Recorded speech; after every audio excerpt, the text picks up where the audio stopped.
আপনাদের বাড়ি কোথায়? আমাদের বাড়ি ঢাকা, বাংলাদেশ।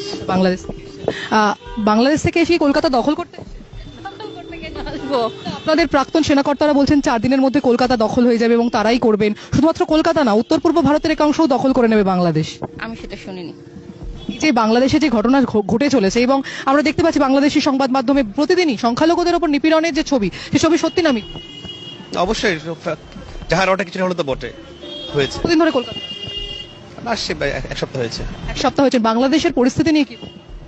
না, বাংলাদেশ এই মুহূর্তে যেটা হচ্ছে সেটা অবশ্যই অনভিপ্রেত, কারণ ভারত আমাদের মহান মুক্তিযুদ্ধের সময় থেকে অকৃত্রিম বন্ধু। তো এই যেহেতু আমাদের 3 দিকে ভারত, তো আমাদের এই প্রতিবেশী ছাড়া আসলে পারস্পরিক আমাদের যে বন্ধুত্ব সম্পর্ক, এটা যে কোনো ভাবেই ঠিক রাখা উচিত। এবং যারা এই অস্থিতি সৃষ্টি করছে, আমি বলবো তারা আসলে ভিন্ন উদ্দেশ্যে করছে। এবং ইন্টারন্যাশনাল ল বলে একটি ল রয়েছে যেখানে প্রত্যেকটি দেশকে সেই ল মেনে চলতে হয়, সেখানে দাঁড়িয়ে বলা হচ্ছে যে কলকাতা দখল হয়ে যাবে। এই বিষয়টা আপনারা কিভাবে দেখছেন? যারা বুদ্ধি রয়েছে, যাদের কথা আপনি বললেন যে একাংশ করছে, বাকি একাংশ আপনারা কি করছেন?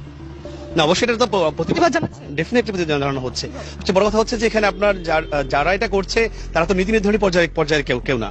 আমাদের বর্তমান যে সরকার রয়েছে তারাও কিন্তু এই ব্যাপারে তার বন্ধুত্ব কথা বলছে। এক শ্রেণীর প্রতিক্রিয়াশীল মানুষ যারা চাচ্ছে যে খোলা পানিতে মাছ শিকার করতে, বা 71-এর পরাজিত শক্তি যারা, হ্যাঁ, পাকিস্তানকেই তাহলে সরাসরি ডেফিনেটলি তাদের যারা তারাই আসলে চাচ্ছে না যে ভারত বাংলাদেশে এই বন্ধুত্ব অরোধ থাকুক। ওই প্রতিশোধ তারা নিতে চাচ্ছে আর কি। এই যে পরিস্থিতি বা মানে ভারতের উপরে নির্ভরশীল থাকতে হয় আপনাদের বেশ কিছু অংশে, সেখানে দাঁড়িয়ে ভারত বিরোধী স্লোগান উঠছে বারবার। পুরো বিষয়টা কিভাবে দেখছেন দেশে? দেখেন, আমরা প্রতিবেশী, এখানে সাম্যের ভিত্তিতে পারস্পরিক সৌহার্দ্য সম্পর্ক যেটা আমাদের দেশ, অবশ্যই ভারতের প্রতি আমরা চিরকৃতজ্ঞ। তারা আমাদেরকে মুক্তিযুদ্ধের সময় 2 কোটি আমাদের উদ্বাস্তুদের আশ্রয় দিয়েছেন, আমাদের মুক্তিযুদ্ধে সহায়তা করেছেন। এই কৃতজ্ঞতা বোধটা অবশ্যই আমাদের যারা প্রকৃত শান্তিপূর্ণ নাগরিক তাদের মধ্যে রয়েছে। তো আমরা এই সম্পর্কটা সারা জীবন রাখতে চাই।